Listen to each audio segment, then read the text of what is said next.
All right, it's time to break down the film one scene at a time. Act 1. Why don't we set some shit up? Our film begins with a news report outside of a Tyson versus Holyfield, if you're old, or Tyson versus Jake Paul, if you're stupid, style pay-per-view fight, where the reporter says this will be the final event ever in a historic arena called the Atlantic City Arena, which is shown to us on a little TV box. By the way, we should mention that the first 13 minutes or so of this film is one continuous, uninterrupted shot that sets up the entire movie, or at least it's filmed to look like one continuous shot. There are some cuts. If you really look, like usually when they do like a whip pan of some sort, that's usually where they hide one of the cuts. Pretty well done. Yeah. Reminded me of, I think it was Casino that had that like really long shot with De Niro's character like walking through the casino and stuff.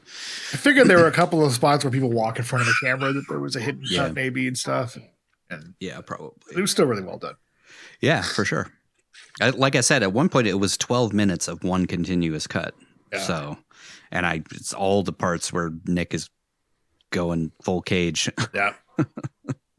There's something there's something to be said about this, like the steady cam and the long shots and following a lot of characters around. I think it's supposed to be reminiscent of a Snake. Like Snake Eyes works on a few levels, but that's one of them. Is like you're watching through Snake Eyes and it's kind of snaking around and going up and over things and looking at stuff. Yeah, that is true. I don't really know why. Like, there's a lot of biblical overtones to the movie, and Snake Eyes kind of works on several levels. I don't really know why that particular one is needed for this film, but whatever. Yeah. You were saying offline that there's a lot of like biblical stuff that you read about, which actually we'll get straight into here. Is the whole time it's pouring down rain the entire time, and she mentions that they're in the middle of Hurricane Jezebel, which sets up the biblical stuff right off the bat. But her cameraman cuts her off, saying that the network wants her to call it a tropical storm since it's a holiday weekend. We don't want to interrupt the holidays, And it's also in Atlantic City, which is, it's the poor man's Las Vegas. So, den of sin. Yeah. Modern day Sodom or Gomorrah. Did you get a sense of what holiday it was? No. It's supposed to be a holiday? Like Labor Day? She said it was a holiday weekend in the news report. Yeah, I don't know. I figure storms, New York, New Jersey area would probably be like September, so maybe Labor Day. Probably. She redoes the report after the director says, "Fuck it, we'll do it live." During the report, they focus on the Secretary of Defense, I think it's Charles Kirkland, who has ringside tickets to the fight. We pan over to a different TV where we see the pay-per-view ring announcer, I guess, for the event. That's kind of his character is kind of hard to define throughout. Like, what exactly does this guy do? I guess he's the announcer for the pay-per-view event. Anyways, we see him asking if his hair looks like shit to someone off camera, and suddenly the greatest actor alive runs up behind him, grabs him by the shoulders, and says, "I'm on TV." I'm on TV. I think people would vote for this face, don't you? That's the only way you get anywhere these days. You get your big fat smile all over the tube. Then he addresses the camera and says, "Hi, Rick Santoro. Hello, Richard Santoro. I'm Ricky." Way to introduce the character, man. He does a pokey voice the whole time. Off of the TV, so they move away from the TV to actual people. The announcer guy asks if Rick has bet on the fight yet, and Rick asks where Jimmy George is. And it's clear both the announcer guy and Rick expect this guy, Lincoln Tyler, to win the fight. Rick gets a call from his mistress or something, and he has a very cagey conversation where she talks dirty to him, and he says, "Yummy." Well, we establish that he intends to go to her house that night to celebrate her birthday, and he's going to buy her a fur coat or something, but she's too dumb to get the clues. It'll make you warm. Your cock? No. Such a head for knowing. Rick hangs up and stops a guy coming out of the heavyweight champion Lincoln Tyler's dressing room while also yelling to Tyler through the door, while Tyler's manager tells Rick to get lost. There he is. So over the top. This every moment with Cage in this opening is just like, Jesus Christ, dude, rein it in. I guess we have to set up that he's like a flamboyant playboy. Yeah. And he thinks he knows everybody and that he's well connected with everybody in Atlantic City. But he thinks fast on his feet. He's reacting to stuff really quickly. And I guess so, yeah. It's just a weird introduction to him that doesn't really fit the tone of the movie later on, especially with his character. Yeah. Though I guess, once he gets into work mode, he switches from, having fun to actually working, though he is a little over the top still. A little, just a tad. Just a tad. Rick asked Jimmy George if he was talking to the champ, and Rick makes a $5,000 bet on Tyler, which somehow turns into $10,000 later on. I think just because he's bilking Lincoln Tyler out of money when he tries to get his money back. Rick spots some dude named Cyrus coming out of Tyler's dressing room, and he chases after the guy down to a basement or something. And when he enters a restricted area, he reveals a badge letting us know that he's an Atlantic City detective and not fucking whatever the hell we thought he was going to be. Yeah. Like bookie or something. Yeah, goofy ass shirt and jacket. Loan shark or something. Luis Guzman cuts himself on an electric fence somehow and then asks Rick what he wants, to which he says, "What do you think?" They make sweet love in the basement. No, wait, keep you warm all night. Keep you warm all night, man. Rick beats Cyrus up for a bit and takes his coat, which dumps a bunch of drugs, I think, onto the floor. It's the stuff from Bringing Out the Dead. Whatever that was. Or Deadfall. Poppers. Yeah, it was like whatever the drug they had in Bringing Out the Dead. Rick takes I think it was cocaine. I don't know. Looked like little vials of cocaine or something. Yeah. Whatever he was partying with Tyler's posse with. Yeah, I think they were doing coke, right? Yeah. Yeah. But like it. then it almost feels like it's a liquid when he steps on them. I don't know. Whatever. Rick takes a big wad of money out of Cyrus's jacket, and it's explained that Cyrus is an informant of some sort that Rick lets get away with shady stuff in exchange for information and money. But this never comes back. I feel like this was something cut. It was supposed to be more to it. There is like a shot of Cyrus in the dressing room later on, but he just kind of disappears after this. Yeah. As it stands, it just kind of shows that he's a dirty cop. Yeah. I guess so. Yeah. Rick stomps on Cyrus's drugs, and on the way back upstairs, he bumps into Jimmy George again and gives him the money he just took from Cyrus's jacket to cover his bet. Rick spots Tyler on the escalator heading to the ring and screams at him about them both going to the same high school, and then says, "Yeah, go Tyler! Go Tyler! Go Tyler! Go! Go Tyler! Go Tyler! Go Tyler! Whoa! Lincoln Tyler! Lincoln Tyler! Lincoln!"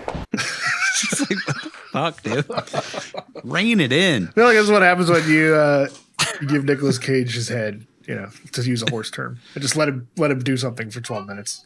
Yeah, this is the kind of shit you get. Just go for it, man. I think there would have been a moment with we can only afford to shoot this thing like 4 times, so maybe on this one, calm it down a bit. Rick spots a ring girl with a big round 7 sign, which is like this is like the stupidest MacGuffin of the whole thing to me. And I don't understand it, honestly. Yeah, I don't either. He flirts with her for a sec while saying that he can make a few phone calls and get her a job at the casino. And then he gives her a card, obviously, to set up a hookup or something later on. But it's also to set up something that happens in a minute. But it's also why? I have so many questions about this thing. Yeah. I guess it's just that easy if you're Nick Cage or Ricky Santoro, balding Ricky Santoro. On the way to he's just very confident. That's all it takes, man. On the way to the ring, Rick gets another call. There's just so much happening in this first few minutes. It's a lot. this time from his wife, and she puts him on the phone with his kid, and his son asks for Rick to get Lincoln Tyler's autograph, which doesn't seem like it would have happened at any point if he hadn't been involved in a murder investigation. His wife gets back on the phone with Rick, and Rick says that he won't be home until late because he has to work, if you know what I mean. And she asks if she should order a pizza while he very cagily yells at her that he doesn't care. It's just so many like little details that don't really matter in this opening. Like like Nigel said, I think it's just to kind of set up there's a lot of shit happening and we're supposed to be paying attention to a lot of things, but we're missing so many things at the same time. He hangs up on her mid-sentence and Rick points at someone while screaming, "There he is!" And we see Gary Sinise, very cagey. We see Gary Sinise's character, Kevin Dunn, who is some sort of naval commander or an extra in this film. Character actor. I think it said he's an admiral. Is it? I don't know. I thought he was like a commander. I don't know. For some reason, he's doing security for the Secretary of Defense. He's the Cobra Commander. That's Snake Eyes. Yeah. Rick says, "There's the man whose life I want." They hug, and Kevin says he flew in the night before with the Secretary of Defense, Charles Kirkland, and boy, are his arms tired. Oh, sorry. Kevin makes fun of Rick's goofy as all hell outfit and is embarrassed to introduce him to the defense secretary since he looks like Don Ho. So Rick asks him why he's so uptight. Kevin says he's running security and that the defense secretary brings out the nutcases like Ricky Santoro before we pan to the ring where they put a spotlight on Kirkland and the defense secretary takes a bow to the crowd. What the fuck? Kevin is upset, saying, "Why don't you put a flashing light on your head while you're at it?" And he walks over to a Secret Service dude and asks if the guy has a locator on, which turns out to be some sort of tracking system that only comes into play for one scene at the very end of the film and nothing else. Couldn't have just followed him down the hallway? Right. Yeah, we'll get into it. Like, why you let him go? I guess figure out. Yeah, and of course he should have seen that as like, obviously they're like letting me go so that I can walk to the fucking girl. He was like punch drunk and concussed and shit. Yeah. We set up that Rick and Kevin are best buds who grew up together and worked summers on the Jersey Shore. And then we cut to a photo of them with Snooki in the Situation. GTL, baby. Like hanging out with Birdie and what's his face? Al. Birdie. The boardwalk. It's also implied that Rick has always been about the chicks, while Kevin has always been the responsible one. We set him up as the golden boy, and Rick is the fucking corrupt cop who will do all the shady stuff that nobody else wants to do. So the twist can happen that is really just kind of thrown away. Yeah. Could have really revealed that better. I don't know. Yeah, I agree. It was such a waste. We also established that Kevin is godfather to Rick's son. He knows about Rick's affairs, and when Tyler is announced in the ring, Rick walks over to it and screams, "Oh yeah! Ow!" while pumping his fist. just do something crazy, dude. Every scene, just do something crazy. It's cool. You're the flamboyant playboy. Rick and Kevin sit down for the fight, and Kevin lectures Rick on not cheating on his wife. And we find out that Golden Boy Kevin actually turned Rick in for shoplifting when they were shopping at Jackie Mason's corner store back in the best of times. The best of times. Everybody remember that? Everybody? I could see like one scene of Gary Sinise in that fucking grocery store. Jackie Mason. Kevin spots a redhead in the front row in a bright red dress who is staring directly at the defense secretary rather than watching the fight.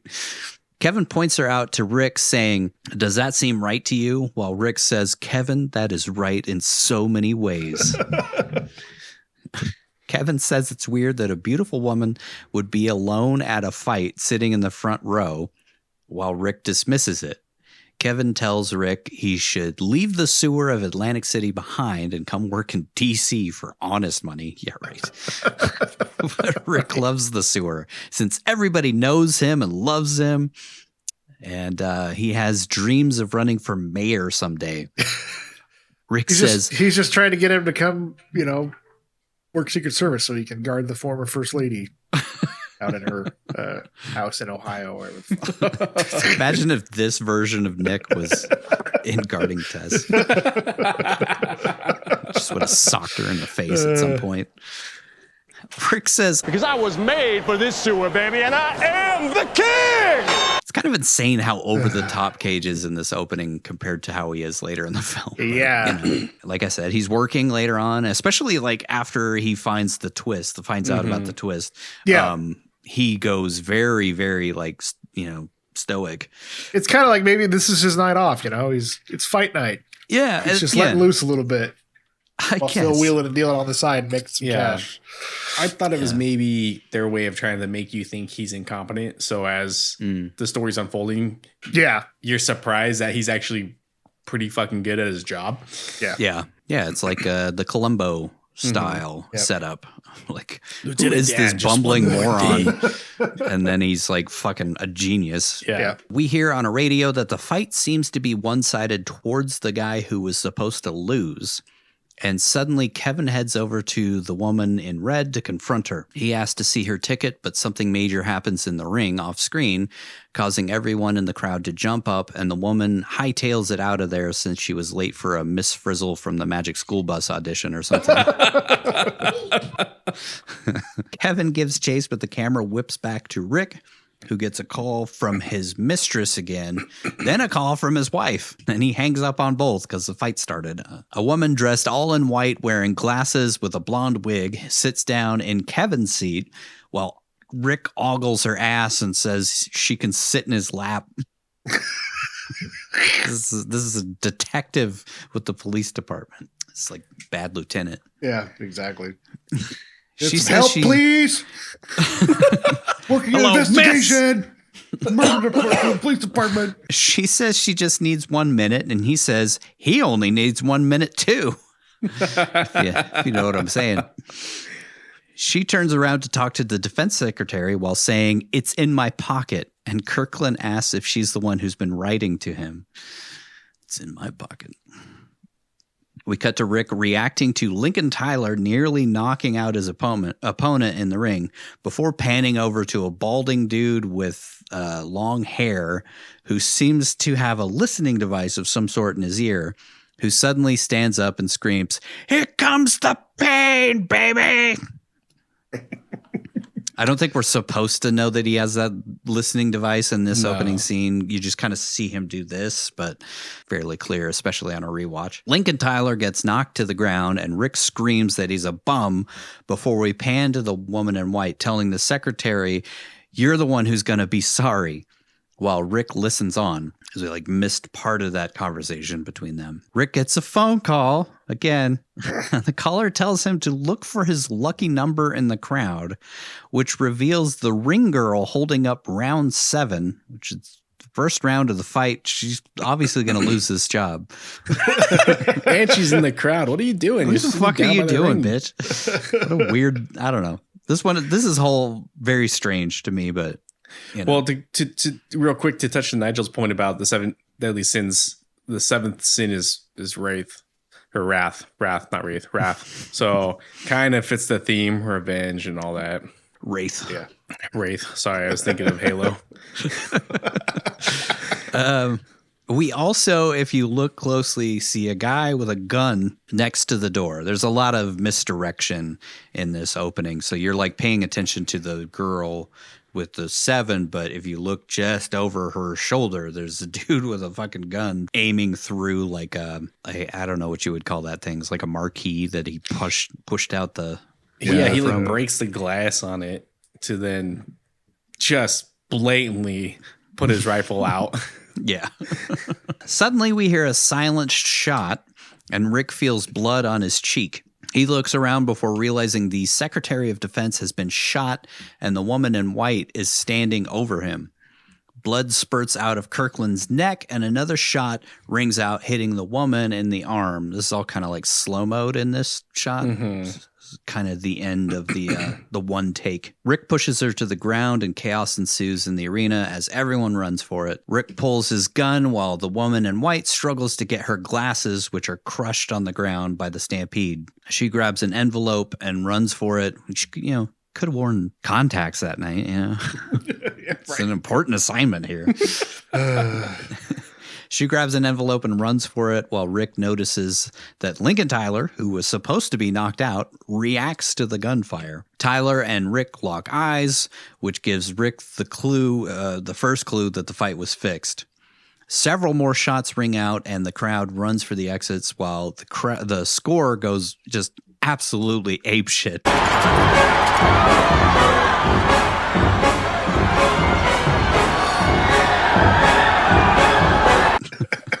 It's like heavy horn music seems to be a hallmark of Brian De Palma, which works great in like The Untouchables, but I feel like it kind of didn't match the tone of this movie, but it's just like really overbearing in this scene.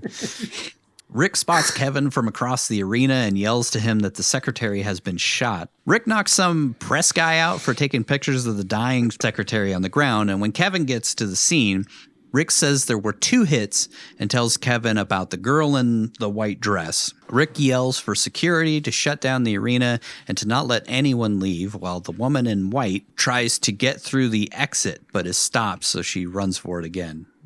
She's just like covered in blood. That'd be like the first person I would grab. The defense secretary is taken out of the arena and on a gurney while the dad from Home Alone yells orders at everyone to get out of the way. He was based on a person who has since become a famous politician that I don't ever want to talk about, but directly based on him, by the way. The guy who is basically the kingpin of this murder conspiracy based directly on some dude who got into politics a few years after this. You could say it, Bill Clinton. Kevin tells Rick that he's gonna die and that it was all his fault since he left to see what was up with Coppertop. Rick takes Kevin someplace private and tells him not to say anything to anyone about leaving his post or failing to protect the secretary. Kevin explains that he pulled rank and said that the secretary would be better protected with him running the operation, but he opened a sight line by leaving, which led straight to him being shot. Rick asks why Kevin was out of position in the first place, and he explains that he went to follow the redhead, and Rick tells him he needs to tell people he was chasing after a suspicious person, and when he got up to the spot where the shooter was, he took him out. Rick says, "You killed the assassin. You saved the day," in a super cagey way, and reassures his friend that he'll be fine since Ricky Santoro has his back and he's used to covering up shady shit like this. State cops and gaming authority show up, and Rick says they'll try to muscle them into leading the investigation, but he's not going to let that happen so he can cover Kevin's ass. Rick says they need to keep media and the cops out of things until the feds show up, those damn feds. Always coming into these movies. So they can spin the story the way Rick wants, since he's used to covering things up to save his own ass. Kevin says he can't lie, to which Rick says it isn't lying.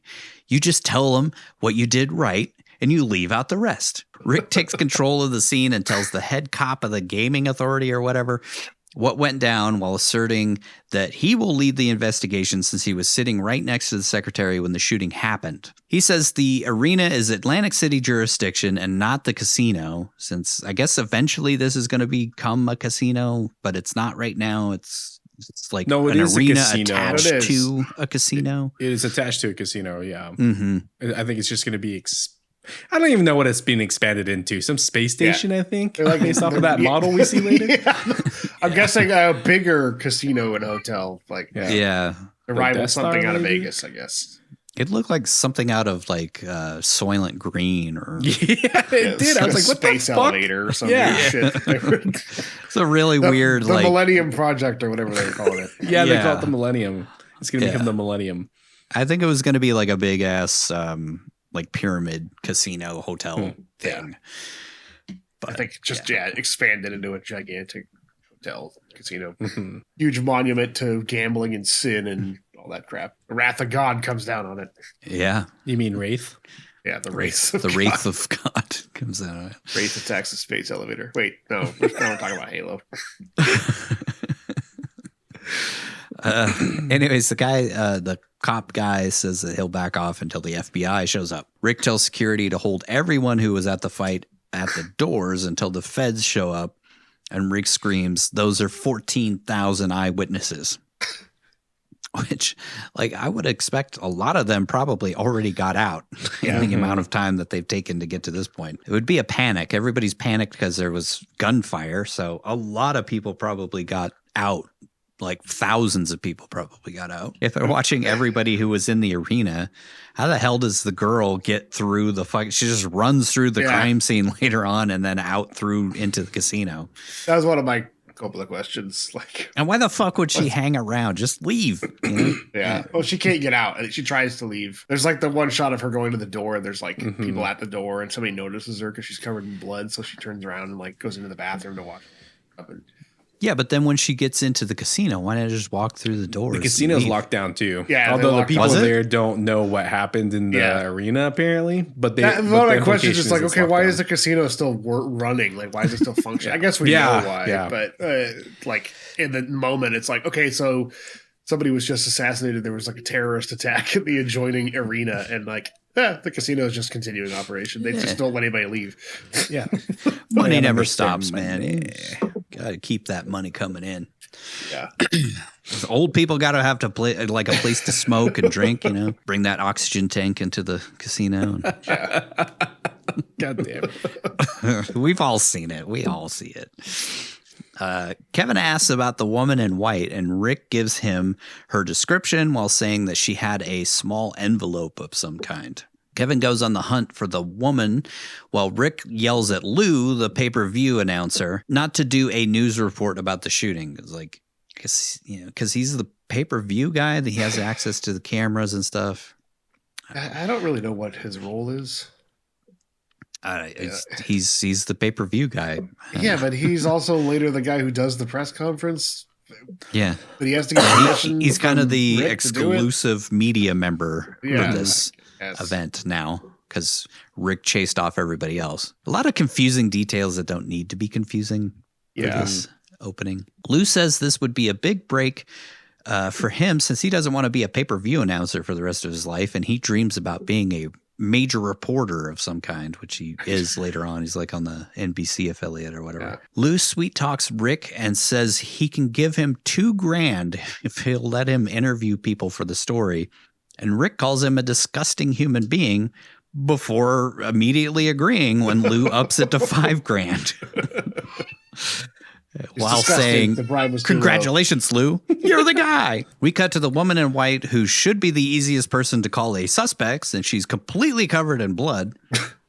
We see her steal a jacket or something and head to a bathroom. In the pay-per-view booth, Rick watches the playback of the knockout punch, and he sees that the punch didn't actually land, so he knows that Lincoln Tyler threw the fight on purpose. In the bathroom, the woman in white nurses her gunshot wound. So she got hit in the arm, like the back of the arm, by wrapping it with a garbage bag or something. I don't know. Confused as to what was going on there. And she cleans herself up while sobbing and asking how the hell she got into this mess. Rick changes into a regular suit instead of the flamboyant leisure suit or whatever the fuck he was wearing during the fight, since he's on duty now and has to not look like a doofus. Yeah. He flashes his badge to get into Tyler's dressing room, and he spots a hole in the wall under a stuffed lion's head, prompting him to say, "Meow." Rick again tries to use his high school connection with Tyler to butter him up, but Tyler dismisses the over-the-top asshole until he tells him he's a detective. He's just so fucking like, God damn, dude. This dude is about the most abrasive person you could imagine. Rick asks for an autograph for his son, but again, Tyler just wants him to fuck off. So Rick goes over the top on him again and insinuates that Tyler made some sort of deal with Jimmy George, the bookie, to throw the fight. Rick says Tyler has never been knocked out in his entire career and says, would you do me? It might be my favorite line of the whole movie. Rick says, would you do me a favor and drink a glass of water? Because you're lying so much that you're making that, smacking sound. Tyler's lawyer or manager or something, I guess lawyer, tells Rick to have some respect and tries to get Lincoln to be quiet so that he doesn't incriminate himself. But Lincoln yells at him and wants to know if the Secretary of Defense is dead or not. I don't get the sense that the lawyer was in on the actual main conspiracy of this, but he does know that he was going to throw the fight. And yeah. Also, I think Rick mentions that suddenly a bunch of bets came in against Lincoln Tyler, or maybe it's later on in that scene where it's the flashback of before the fight. Whatever. It's one other flashback. Yeah, one of the 8 other flashback that happens in the future. Yeah. Rick again, super over the top, implies that Tyler took a fall like Sonny Liston. That's you! Or whatever. And says he saw Lincoln react to the gunshots even though he was supposed to be knocked out. Tyler yells at him again, and Rick says he watched the tape and knows the knockout blow was a phantom punch. Tyler clears the room of his entourage or whatever, and Tyler signs the autograph for Rick's kid while showing that he is ashamed for taking a fall. The woman in white comes out of the bathroom, atrium or whatever, and blindly sneaks through the arena because she doesn't have her glasses. She can't see shit. Yeah, she's completely blind. Yeah. Mm-hmm. But she saunters right through an active crime scene to an exit into the neighboring casino since the cops are preoccupied with some press dudes or something. I don't know. That one's pretty egregious. Just some random bitch just running through. Beautiful people get away with everything, dude. That's true. Sure. Tyler tells Rick that his opponent was a shitty bitch-ass fighter, and he admits to throwing the fight while Rick says he wants the $10,000 he bet on him plus $500 for shaming the ring, and he'll keep his mouth shut. But he also wants to know why he did it. We flash back to the opening scene, which is shot first person this time from Lincoln's POV for some reason. And we see more details about what was going on behind the scenes. And we see a conversation between Jimmy George and Mickey, the lawyer guy, manager, whatever, where we find out that Lincoln was in over his head with gambling debts. And that's why he threw the big fight. Also, we see Lincoln punch the wall in frustrations. We know why there's a hole in the wall earlier, which I feel like has to have some sort of biblical symbolism with the lion and all that shit. I don't know exactly what we're going for. Walls of Jericho. Walls of Jericho. The writing on the wall. I don't know enough biblical references. I mean, I feel like if you really tracked it, the 7 deadly sins are probably all there. Yeah. What is this? Pride, maybe? I don't know. Yeah. Pride goeth before a fall. Lions are known. Pride, yeah. As a symbol of pride.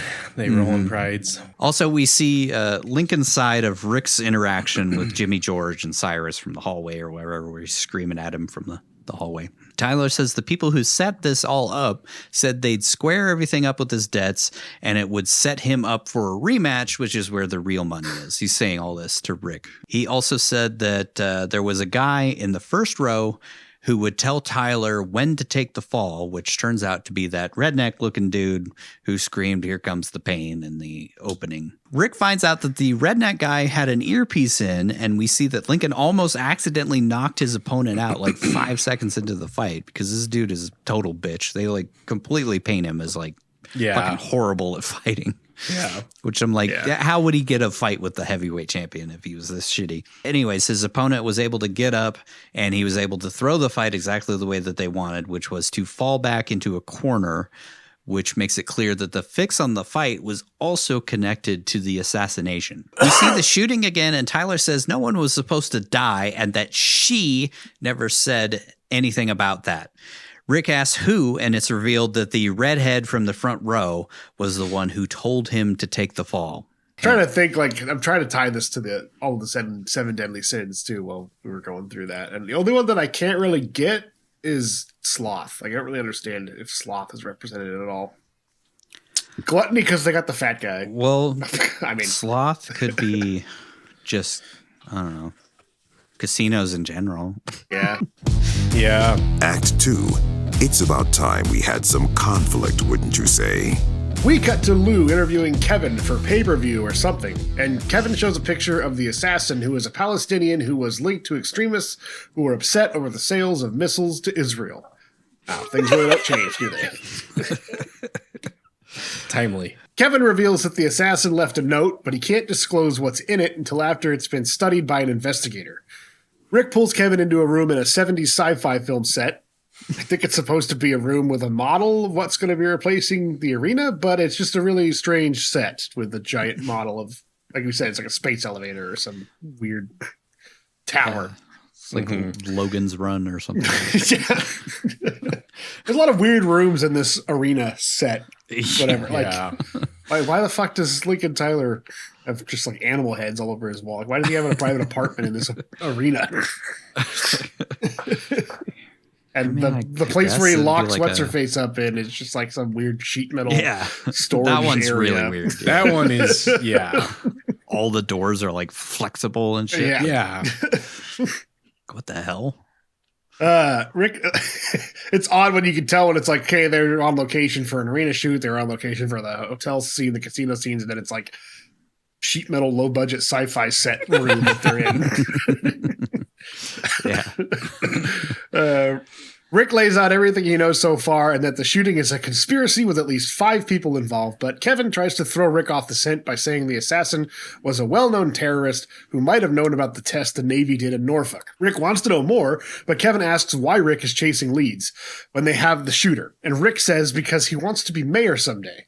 Kevin says what he's about to tell him could bury him, and Rick says Kevin's his best friend and loyalty is his only vice.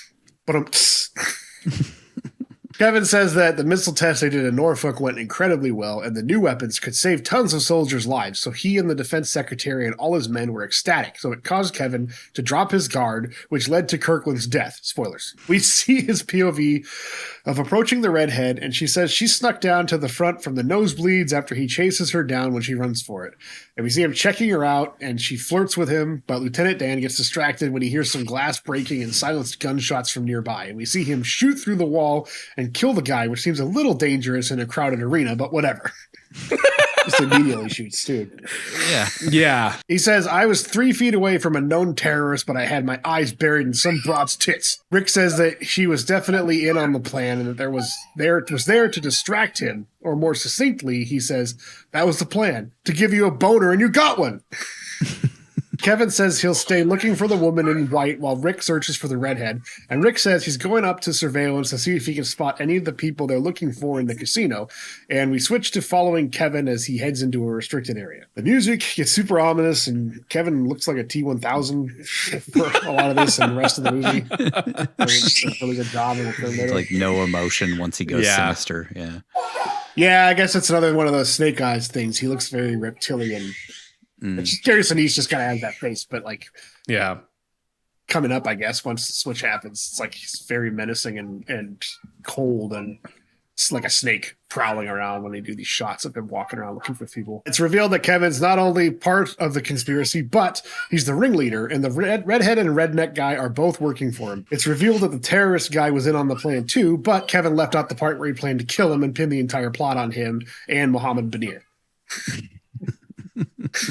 Dear damn it. He's Palestinian. He was expendable. Again, it doesn't change in 30 years. Oh, God damn it. Redneck guy says they should have already left, but Kevin says things have changed, and I guess they're just hanging out in the loading bay or something. At this point, like, what? Just chilling, dude. Yeah, It's they're raining not even making outside. any attempt to hide. They're just hanging out. Anyway, Kevin says things have changed since his old pal Rick is hot on their trail and piecing things together. Again, they should get the hell out instead of just hanging out in the fucking building that they're in. But whatever. Redneck guys Got to kill that one loose end. loose end. Yeah. Yeah. No loose Redneck ends. guy suggests that they kill Rick, but Kevin refuses to kill his best friend and instead says they need to move out. The redhead asks if Kevin has a contingency plan, and Kevin says, yes, but I don't like it. And when she asks what it is, he shoots both of them. That was a really weird shot, too, with the guy being like, I'm shot. Yeah, shot. yeah. I'm shot. I'm shot. Like, he's just supposed to be in shock, I Get help. guess. Maybe he didn't Get shot. realize the guy shot him. Yeah. I don't know. I don't know. I think it's supposed to show just how far gone Lieutenant Dan is at this point. Yeah. He He's still has killing a his guy own men. who's like in shock that he's been shot and he doesn't care. He just kills him. Yeah.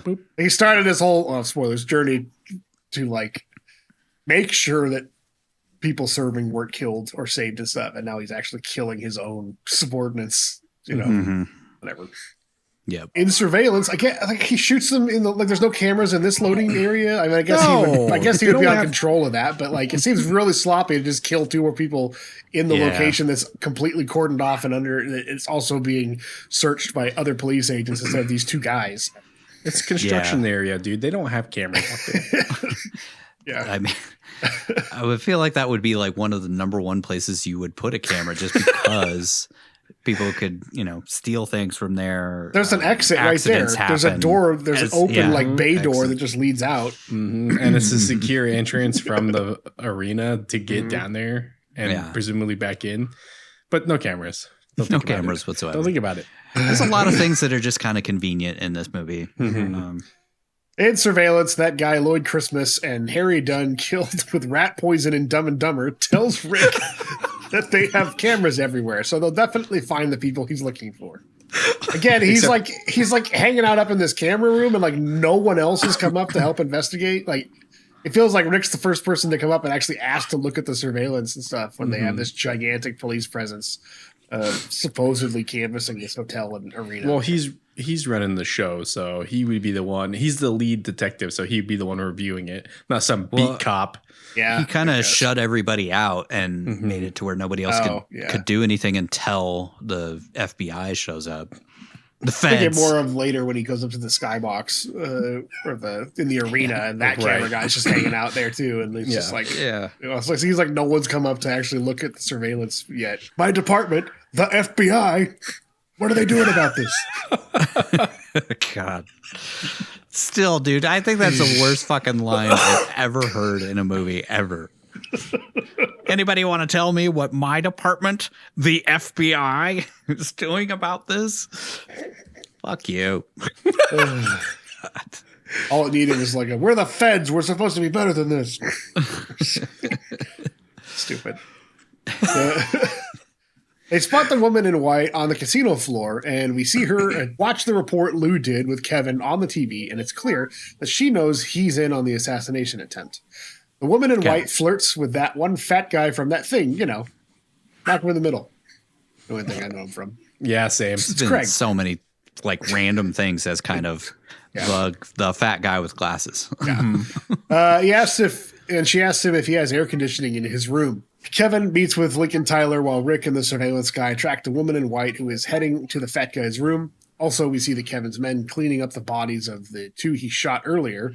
And we also see that Kevin is working with casino security and is also hot on the tail of the woman in white. This is all shot really weird because we see Kevin in like 3 different places while Rick watches security cameras. It's like trying to mop up all the loose ends at this point. Yeah. So Yeah. meets with Lincoln, I guess, to get him to beat up people for him later on. I don't know. Yeah, and is it like this is all stuff that has happened previously and we're now seeing it because Rick is watching it on the cameras, I guess? Is it supposed to be happening in real time? I think it's supposed to be happening in real time. Yeah. I think he met with Lincoln and probably asked him what he told Rick. Yeah. And then was like, I'll kill you if you don't help us, Yeah, he went to go intimidate him one last time and to keep him quiet. The woman in white begs the fat guy to go upstairs, and he's distracted by a slot machine. Soundtrack goes nuts again as Rick nearly gets to them before they go up in an elevator with Kevin, who goes to a higher floor before getting back down to the one they got off on. This is such a stupid chase scene. Like, yeah, it's so dumb. Like, they're literally standing on the casino floor in eyesight, and he's like, "Oh, I lost him. They got on an elevator." Like, he couldn't run to catch up to him or anything. Like, yeah, it's so. And like Kevin got on the elevator just before them. Like he just sensed that they were going to be getting on the elevator. Right. But he didn't even know that that's who he was looking for, because he was on his way up. I thought he was on his way up to Lincoln Tyler's place. Yeah, I think and then he sees them, doing. and then he redirects. I don't. This is like you guys said. This part of the timeline gets a little weird. He's supposed to be looking for the woman in white. Right. So he makes it seem like he's following her like T-1000 again. Right. And, like he's got a beat on her. But Rick's also sees her, knows she's there, sees her at the slot machine, and then like they don't get to him in time. Like they couldn't have radioed anybody else in casino security to go stop her. Like they have security every fucking where. That's their whole job, is to just be like on someone in seconds if they need to. Yeah. And they get away. And he gets in the elevator, and the guy's like, I don't know what floor they got out on. They could be on any floor. Like, really? That's your blind spot? If somebody gets into an elevator and you lose them? Couldn't they stop the elevators? Wouldn't that be part of their thing? Like, yeah, or at least have like an emergency, a screen that shows every single floor all at once, so you can see what floor they get out on. Right. Yeah. I think his thing is that the camera wasn't angled to show the buttons of the elevator. Yeah, That's which what also they're trying seems to like say. a dumb oversight for like these places have better security than fucking Fort Knox. And well, not only that, but like every YouTube video I ever see of people in elevators, it's always shot from behind, facing the door. Yep. Because you need to see people getting on, off floors, any of that stuff. Mm-hmm. So again, they just wrote it weird to be very convenient for the plot. Convenient, yeah, to add some needless tension. Yeah. The surveillance guy figures out what room they're headed to by finding a shot from earlier where the fat guy's license plate, or like his driver's license, was in full view, but they can't get the fucking elevator button in view. Enhance. It's like 1998 security cameras. Like they could, I mean, I guess they could. They technically couldn't zoom in on like shit like that. They do it all the time because they gotta like zoom in people's hands while they're at the table. Yeah, stuff. But still, it's like the resolution would have been garbage, though. I don't think you would have been able to make out. Probably not. I mean, if anybody was going to spend money on the best possible tech that they had in 1998, it would be a casino. So yeah, true. Probably have some sort of zoom lens. Again, there's just this weird disconnect of like, they're super high tech with their security, and then they just can't tell what fucking floor they get off on, or they just manage to slip through the net and get onto an elevator or something. Yeah, it's like, come on, they're asking you to suspend disbelief in one area, not in the other. Kevin tries to find the room, but the woman in white pushes Fatty McGee into his room, avoiding being seen by Lieutenant Dan. Again, it's just like, oh, it just missed him. Yeah, we see a cool shot from above in all the rooms, which the layout was really confusing to me because it feels like the camera's going perpendicular to where all the doors were, like not in a parallel line. Like it was they set up the set in an opposite angle of how the actual doors were laid out. But anyway, it's kind of cool. We see what's happening. Gave Vince Gilligan's a lot of ideas from this. We see what's happening in all of them. Which means they spent a shitload of money to build this set, and apparently they didn't scrap it like they did with the gigantic tidal wave effect that they did later in the movie. But again, it's supposed to be that snake eyes thing. I guess it's almost like a bird's eye, but it's like a snake kind of crawling over everything, looking down. There's a guy about to eat out some chick, and then there's a guy sleeping in his room where we hear a TV report that says the secretary's in critical condition, and then we see a bunch of guys spraying ketchup and mustard on each other. Beer. And then the fat guy getting in the mood while the woman in white cleans the blood from her bullet wound off of her jacket in the bathroom. And then, like, from this point forward, the bullet wound in her arm is just gone. Like, it's just magically never brought up again, and she's not bleeding, and she has no injury whatsoever. She washed it out with tap water. I mean, that's good enough. She found a Jersey tap water video game health kit and just filled her HP back up. And it's like Metal Gear Solid 3, she just dug the bullet out. We see Rick and Kevin trying to get to the woman, and then we see the fat guy get pissed after she refuses to blow him. She tells him that she just needed a place to hide out for a bit, and he yells at her since she refuses to give him a knobber. Kevin hears shouting, and then the fat guy pushes her out of his room. Rick is waiting at the door and intercepts the woman in white while pushing the fat guy out into the hallway. Kevin sees the fat guy storming down the hall. How can we just call him the fat guy, even though it very clearly says his name in the movie? It's a plot, but I don't remember what it is. It's like Bob or something. I can't remember. Craig from Malcolm in the Middle. Call him Craig, yeah. Life is unfair, man. Kevin sees Craig storming down the hall while yelling that the hotel sucks, and then Craig tells the random admiral-looking guy that some dude busted into his room. Which he has the key. Why didn't he just go back into his room?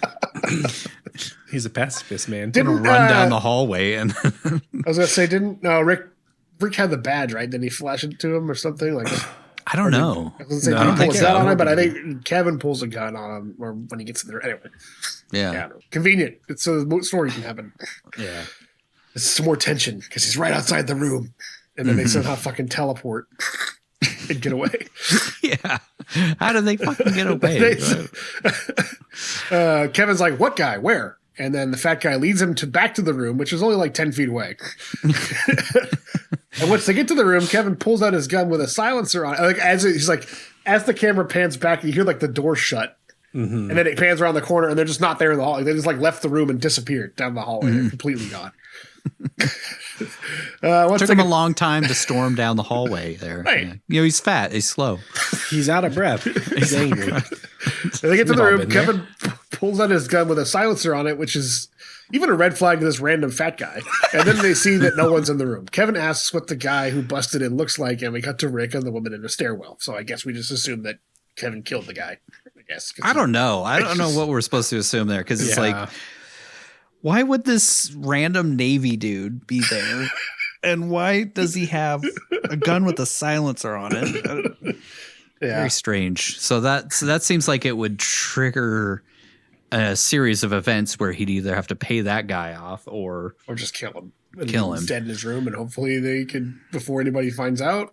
Yeah, I guess. It's just shit's unraveling for him very rapidly at this point, I suppose. So yeah, I mean, it's all supposed to take place within. It's almost like real time throughout the film, but still. I guess it's like this whole thing was meticulously planned out to go one specific way, and there's one wrench in the plan, and now it's all off the rails, which is typical, I guess, of this type of story. Yeah, she was supposed to get shot in that moment. And Rick was not supposed to be so dogged about solving it. Mm-hmm. He's supposed to be paid off and everything would be fine. Which if he would have been included in the plan ahead of time and paid off, maybe everything would have gone fine.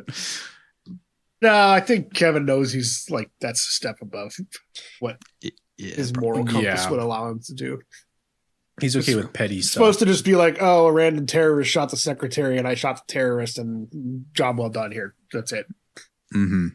Because the woman in white screwed up the plan and wasn't accounted for. They sit down in the stairway while she hyperventilates, and she tells him that she works at Powell Aircraft, where she puts together the report on ballistics tests and says the new missiles they're testing at the Air Guard, which is the same missile Kevin said worked great, says the missiles have tested perfect, but a bit too perfect.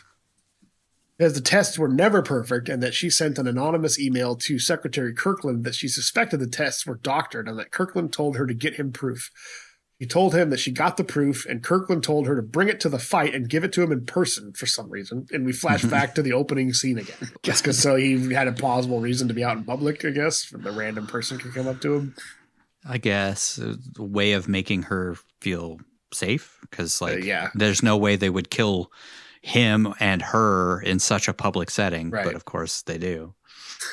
We see her watching Kevin follow the redhead away from Kirkland, and when she looks around the corner, she sees Kevin handing the terrorist guy a bag with the gun in it. Rick stops her and says he doesn't believe Kevin could be involved, but she's 100% positive. Rick is devastated that his friend might be part of the conspiracy, and when she continues, she tells him where the terrorist hid, and we see the woman in white telling Kirkland to look in the envelope where he'll find satellite images that don't match the official pictures originally given in the report. Got it? I was confused at this whole trying to follow along. Yeah, it was like they set off something there that was more like a little bomb, but it wasn't like the missile tests. something like that. And the pictures were doctored later on to make it look much larger than it actually was. Well, something like that. I don't know. While Kirkland is looking at the proof, Kevin sets the assassination in motion by triggering the redneck guy to signal Lincoln Tyler and the terrorist guy. She tells the secretary that the air guard doesn't work and that they've been faking the results to get it approved immediately rather than go through all the necessary testing. Suddenly, the secretary is shot after he tells her that she'll be helping him send people to jail. Oh, and it's made clear that Powell, a.k.a. Kevin McCallister's dad, is also in on the conspiracy. We see Kevin shoot the terrorist guy. He also runs the missile thing. He's like the head of the Powell thing, but he is like runs, the main investor of this casino, and like it's very confusing. He runs the air defense company and then also runs the casino or owns a casino or something. We see Kevin shoot the terrorist guy and then plant the letter on him, which definitely seems like something someone would have seen, but whatever, especially because there were cameras directly on that part. We see it through cameras later. And also she's telling Rick this, but she was nowhere near that at the time. So right. How would she know that? She was face down on the ground with him on top of her. Right. Maybe we're just supposed to see it. Back in the stairwell, Rick asks her, "Who the hell do you think you are, lady? Sticking your nose in where it doesn't belong. You were a number cruncher. Just crunch the goddamn numbers." She's taken aback by his reactions, and she didn't expect a detective to react to her story like a Nick Cage character. But it's clear that Rick knows that she's telling the truth. Who the hell do you think you are, lady? What the fuck, dude? He's just mad that now he's... Yeah. It makes too much sense. He's got it. Somehow it makes sense, even though it doesn't, but whatever. Rick yells at her for being a goody two-shoes, and he says that they must have intercepted her email and were just waiting for her to show her face. He says they set her up and everything went to plan, except she also wasn't killed and was just shot in the arm. Now she and Rick are the only loose ends that need to be cleaned up for Kevin to get away with the whole plot. Rick freaks out when she says that she's sorry and screams that he didn't have to know that his friend was a murderer and that his world would have gone on perfectly the way he liked it, but now he knows too much and his life is in danger. Man who knew too much. He says, "No matter which way I look, I have to do something I don't want to do. Do you understand? I do not want to do this." Rick puts his head in his hands and asks her some personal details before revealing that he knows Kevin Dunn and that he's one of the most honorable dudes on the planet. And she's terrified that Rick's going to turn her over to Kevin, but for once in his life, Rick decides to do the right thing. It's almost like he's asking, like, does anybody know you? Like, do you have any friends, family? Because I could just let him kill you. Like, I don't know exactly what that was supposed to be, but she says those things to him later. Yeah. And I'm like, I don't know. Maybe that was just my interpretation of it. I'm like, I didn't get it, but also it kind of helps reinforce that her character is kind of naive and out of her element and doesn't realize that she just spilled the beans to another person who could easily kill her and make her disappear if he's in on the plot. Mm-hmm. Which she realizes when she's like, "Oh my God, you're his friend," or whatever. She definitely has a moment of clarity there where she's like, it could have been somebody else. I don't know. Yeah. I couldn't see Rick my glasses. Is like, "No, you definitely fucking knew." Yeah. And your glasses didn't get trampled to after you saw right. him. Yeah. One of the things I do like about this is just how he's really good at those details. They include that stuff subtly. Mm-hmm. Yeah. Act 3. Time to resolve some shit. Pal, the dad from Home Alone, meets with Kevin, not his son from Home Alone, but Lieutenant Dan, on that weird space set we saw earlier where Kevin says Rick has the girl. Pal is all like, "Kevin!" Because like in Home Alone, remember that movie? Anyways, no, Pal actually says they should be all good since Kevin said Rick is controllable, and Kevin reassures him that Rick will do whatever he tells him. Kevin says Rick is only chasing down leads because he thinks it will make him mayor for whatever reason, and Pal is concerned that they have a loose end that Kevin won't shoot in the back. Kevin tells him not to worry because he shot Rick in the back many times, if you know what I mean. Back on the Jersey Shore. Back on the Jersey Shore. Pal says Kirkland died, and he freaks out saying, "Now we got a goddamn Columbo running around." Wait, that's kind of a weird coincidence because our last movie actually featured Columbo. Yeah. hobbling around for like 10 seconds.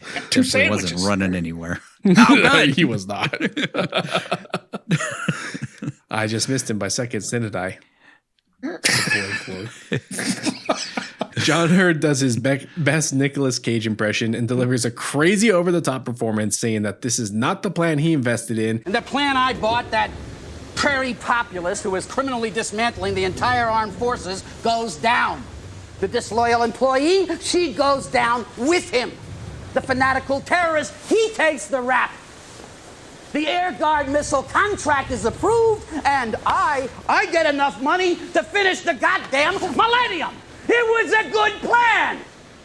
No humiliation, no scandal, no prison. Yeah, that scene took me out of the movie for a minute. It's like, whoa! Did he and Nick have like a moment, man? He competition? Tried to make the most of it. Out cage them? Jesus. I feel like I've seen this guy in a lot of different things, but I only really remember him as the dad from Home Alone. Yeah, it's weird. Yeah, I feel like he was a pretty big character actor for most of his career, but then I mean, Home Alone, those movies, especially for our generation, were so huge that that's where he cemented. I should probably mention that this guy is the one who plans to build a new casino or hotel on the side of the arena when it's demolished, but is also, like we talked about, in charge of the Air Guard program, which is still confusing as all hell. Yeah, I didn't even catch that part. I didn't. The connection that Powell was the weapons manufacturer or whatever. Like, I thought he was a casino owner that they bought to have this whole thing take place at this arena for whatever reason. Yeah, it was like a Tony Stark archetype. Like, I don't know, rich and just wants to build this casino at the same time. I don't know. This is his plan to get out of weapons manufacturing. I don't know.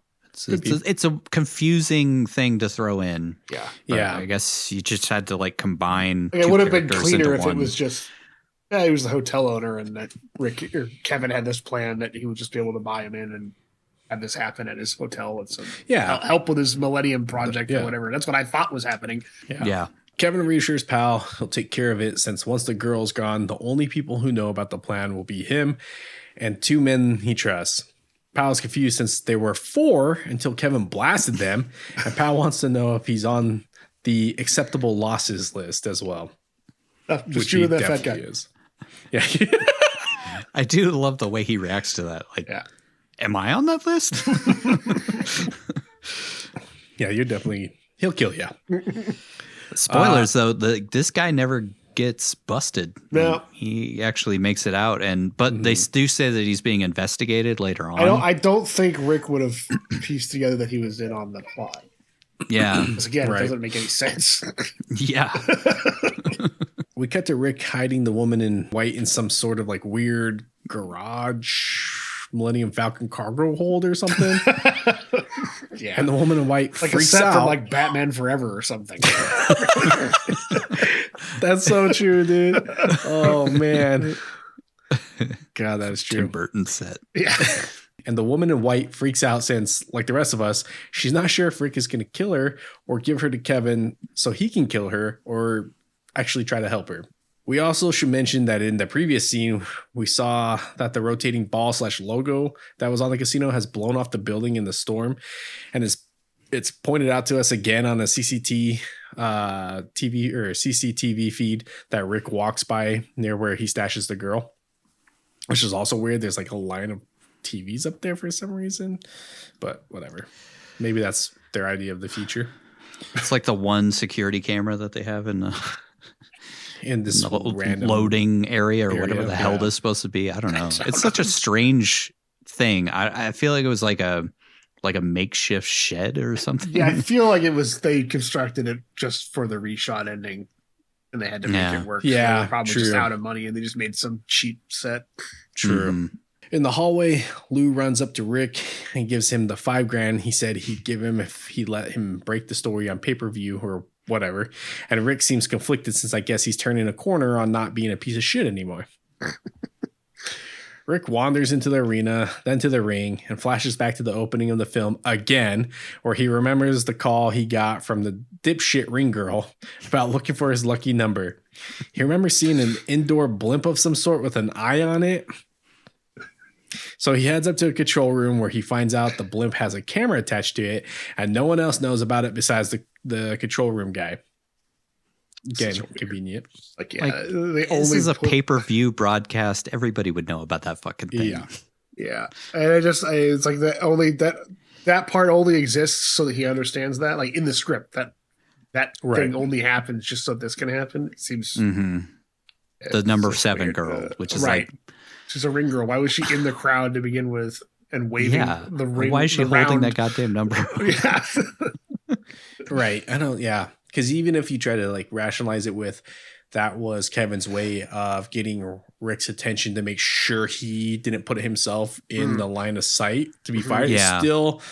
She's still a loose end that never comes back into play other than this memory of her calling him. So I didn't even consider that. I don't think she was, because I don't think Kevin never assumed that this would happen. Like he just thought he would go off, Rick would stay in his seat, they would open up a line of sight to the senator, and that would be it. Rick tells the guy to leave and reviews the recording from the blimp while Kevin watches from a distance, and Rick sees the woman was telling the truth. On the tape, we see Kevin standing behind the terrace waiting for him to shoot the secretary before he then shoots Benear. Damn it. Or whatever that guy's name is. Or was, I guess, because he's dead now. Rick sees that his golden boy and one time at summer camp lover is a no-good murdering psycho. So he says, oh man. It reminded me of that. Oh God. Yeah. Oh man. Oh God. Oh man. Oh God. Same. That's what he was going to say. And then that's what that clip was ripping off this movie. But yeah. Instead, it's just a weird Cage reaction. Oh man. Oh man. Yeah. It's just, I mean, I think it works well though. It just took me out just because I kept thinking of that. It's so subdued compared to how he reacts to like a bunch of other stuff in the movie though. That's why it was weird. Yeah. I think it was like his moment of realization of like, oh my God, I can't believe this dude that I know so well and love would be even capable of something like this. But it's done through, oh man. He was just, he'd just been working with Travolta on Face Off, so a little bit rubbed off on him. True. Oh my God. Oh my God. Oh God. Oh jeez. I can't believe he's a killer. It's Lieutenant Dan. Kevin enters the room and says they were specifically told they couldn't have a camera up there. And Rick turns around with a "how could you" look on his face. On the TV, we see Powell giving a heartfelt speech about Kirkland's death and what a hero he was before going on a tirade about not bowing down to the sticky/wet bandits. Wait, no, sorry. I think he says terrorist. And that the production of the air guard missile, just a great time to promote yourself, everybody knows it, will go ahead in accordance with the Secretary of Defense's wishes.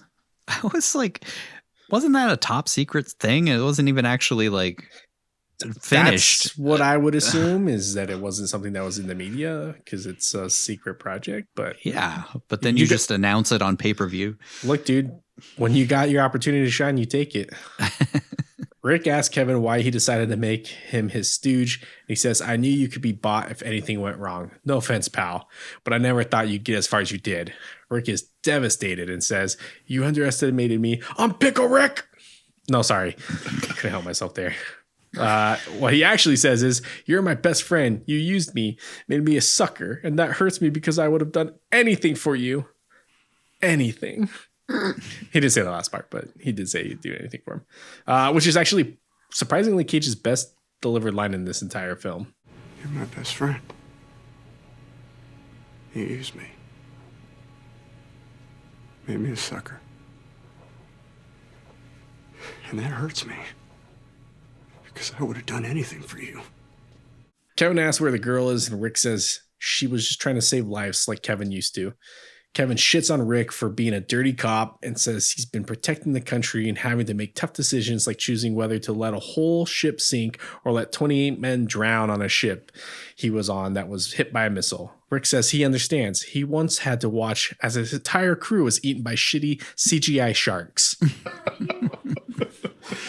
Kevin says the men who died deserved a decent air defense system, and the air guard is the key, but due to a few glitches and budget cuts, Kirkland was going to shut it down, and Kevin wouldn't let that happen. Kevin says they need the air guard, but the girl is in the way, and he asks Rick how much he wants to turn her over.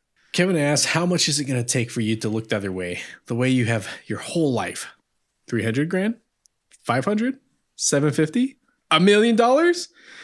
It's clear that Rick is giving it some serious thought, and he lights a cigarette while his hands shake like crazy. Just imagine if he took the money. We just get to see her get capped in the next scene.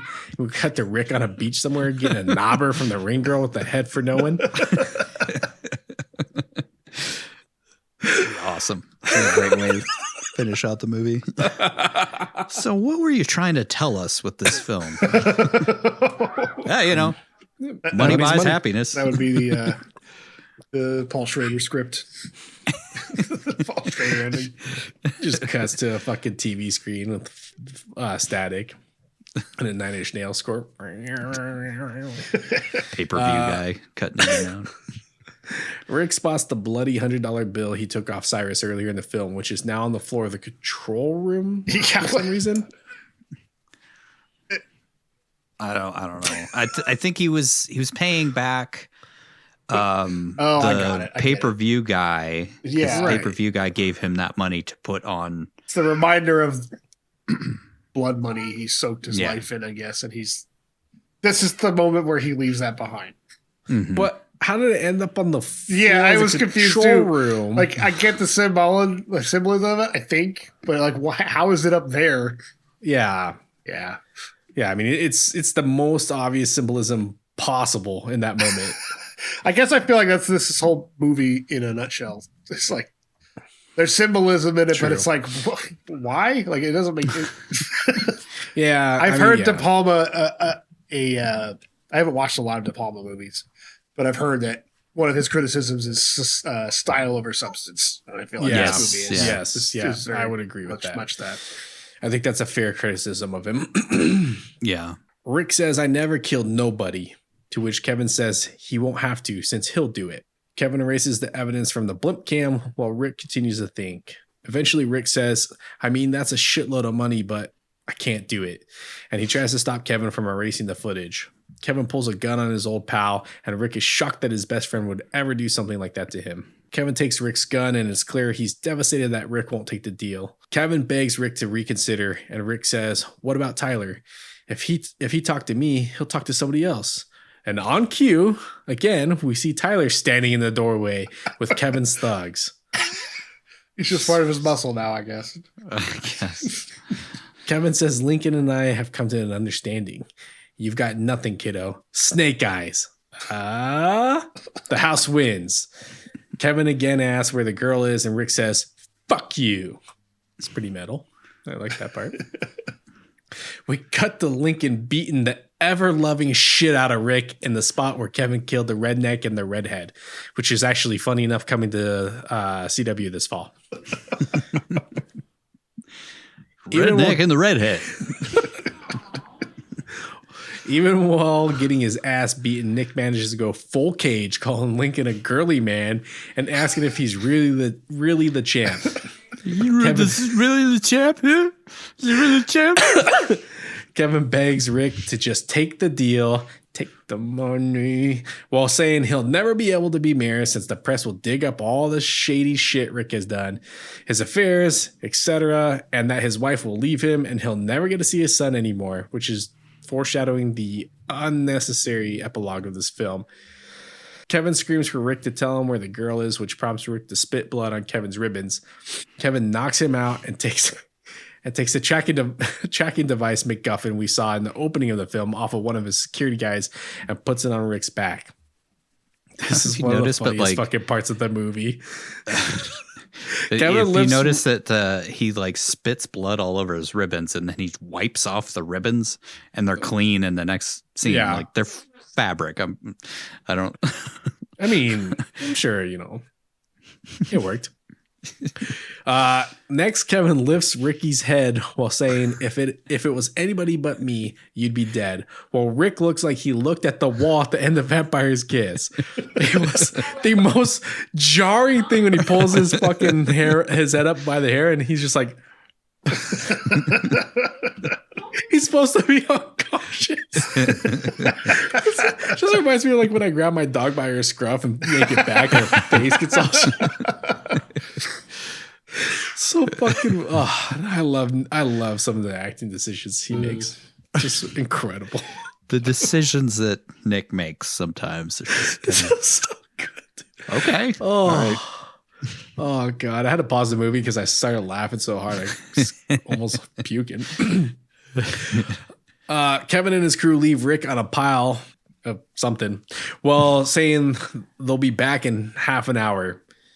But I guess this, of course, is a ruse to get Rick to lead him to the girl. Back in the cargo hold or wherever the fuck she is, the woman in white makes as much noise as humanly possible. And from Rick's POV, we see him get up while Kevin's henchmen lower the body of the woman in red into a barrel filled with freshly poured concrete. Rick drunkenly stumbles through the arena on his way to the girl while Kevin tracks his every move. And after bumping into every random object and fence and floor on the way to the girl, Rick eventually leads Kevin straight to her. This goes on for so long. It's so long. Tracking device. It's the tracking device they mentioned offhandedly at the start of the movie. It's come back to play, but it's also like he could have just followed him. He was so out of it that he does just follow him anyway. So yeah, he just follows him. He doesn't even need the fucking. He's like walking like 20 feet behind him the whole time. We see some crazy looking spear or something fly through the wall of the room the woman in white is in, knocking a big hole in the wall. And we see the reporter from the beginning of the film standing in front of the spear thing. The movie has been foreshadowing having something to do with then for like, I don't know, it was like 20, 30, 40, 70 minutes or something. They just keep cutting back to that thing. Yeah. Knowing that it has something to do with the end. Which I'm guessing in the tidal wave scene that it had much more to do with the end. Yeah. Like in this one, it just kind of makes the cops veer off. To the side. Yeah. It does. So the original ending, it breaks loose and they're in like a tunnel. They're not in like this shed set that they had to build for it. And like it rolls down the tunnel and crushes. Spoilers. I guess we'll talk about it later. But it rolls down the tunnel Indiana Jones style, like the boulder and stuff. So gotcha. Feels like it would have been a more interesting ending. I don't know. Oh, way more interesting. Yeah, it's not without its own criticisms, but I could also see why audiences didn't like it. Test audiences didn't like it, and they made them change it. But also changing it didn't make it any better. So I think the little spear things were like something to do with the design of the new Millennium building that they were trying to build or whatever. Yeah, I don't know. I just don't understand the. I remember seeing it in the plans or whatever. Yeah, spears. I just don't understand the importance of it flying through the wall because it literally has nothing to do with what happens next. I'd say, I guess, to foreshadow. I don't know. It's just so we can then zoom out and see the reporter. Maybe so she can see outside the room. I don't know. Except she can't see. It's just blurry. She doesn't see anything. The reporter says the tropical storm is officially a hurricane now, and Mr.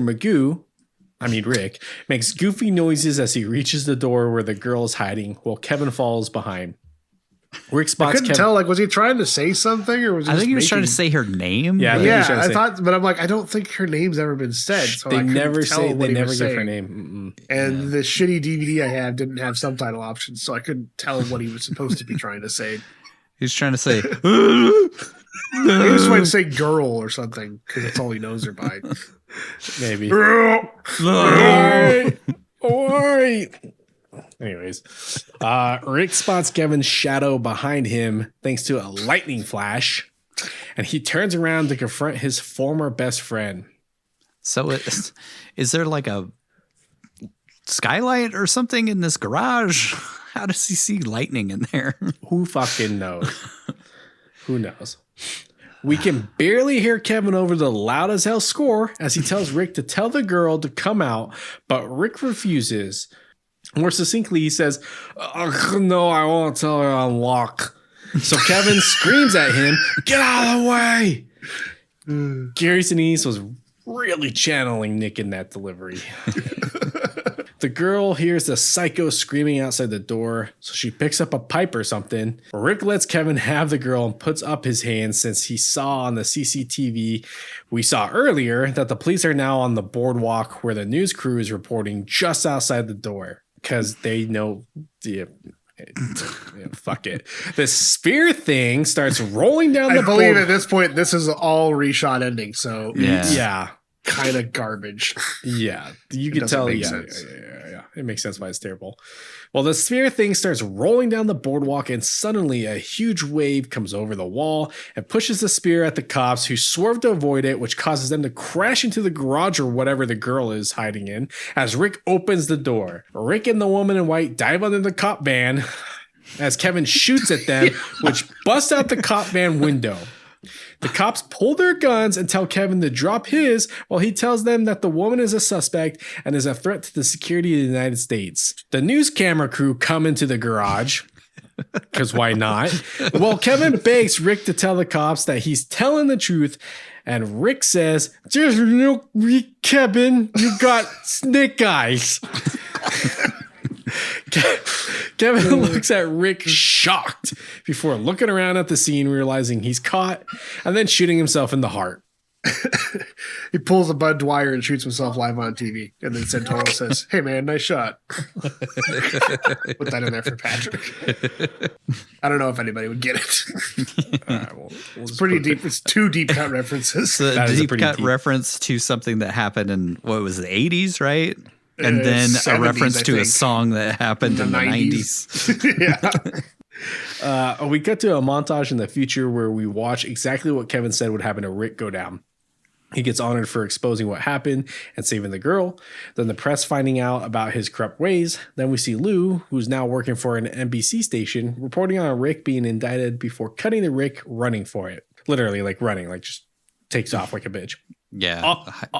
Also, we hear a report that Pal, Kevin McCallister's dad, not only survives, but is still in charge of the Air Guard missile program, but they're under investigation. So don't worry. I'm sure they'll get him.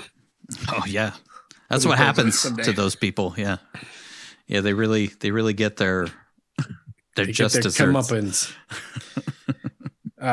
We cut to the boardwalk some more time in the future where we see Rick in front of the arena, which is being turned into the Millennium Casino or Hotel or whatever the fuck it is, which is still under construction or destruction.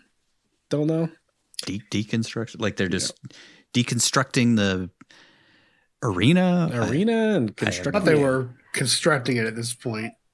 Who knows? There's the pillar that it shows in the credits. True. The woman in white finds Rick and says a reporter told her where he'd be. What? I'm assuming that was Lou. Yeah. Why the fuck would he still be talking to Lou? Lou fucked him over. He's just hanging out. He likes to hang out in front of the arena. On the boardwalk. On the boardwalk. That's where he goes every day now. I don't know, man. I don't fucking know. Sad ding dudes. This is anyways. She says she's surprised Rick didn't move away from the sewer that is Atlantic City. And Rick says, actually, I'll be spending some time upstate, aka prison. She thanks him for saving her and is sorry it cost him everything. She says she testified in the Air Guard hearings and that the entire program is being dumped and Atlantic City will be great from now on. No. It won't, trust me. Rick tells funny her is back, like you just never even hear about Atlantic City anymore. No, it's rough. It's bad. It's bad. Rick tells her back 200 to 300 years ago, pirates used to put phony lighthouses by some big rocks so ships would crash and they would rob them blind. And only one thing has changed since then is that the lighthouses are brighter. This is the ending. Like this ending was trying so hard to be Chinatown. Yeah. This ending they thought would work better than what they originally shot. No, this was the original ending, I think. This part? Yeah, because he says the line that doesn't make any goddamn sense with the actual stuff that we saw about Well, I guess about drowning. I don't know if I actually called it out. In no, this. I don't think you called it out in this. So he does. Yeah, he says a line about sometimes I think I'm still in that tunnel drowning in the water and I died there. Like, which makes no sense because the original ending was that they got flooded. The tunnel got flooded after the ball crashed through it and he almost drowned. Right. Okay. Okay, that makes sense. Things get flirty when she asks him the same personal questions that he asked her in the stairwell about her age, family, etc. And he asks if he can give her a call in like 12 to 18 months. She says she'd like that. And then they make out. Because, of course, he finds out she's like 15 years younger than him. And he's like, oh, yeah. Oh, nice. That was just Nick Cage. Allegedly. She walks away and he smiles to himself before saying, oh, what the hell? At least I got to be on TV. And we zoom in on some construction dudes being busted by the foreman for not working. And we watch them work for the duration of the credits while we slowly zoom in on some dude's hand while he's sensuously. What were you gonna say? Sensuously? Sensually? No.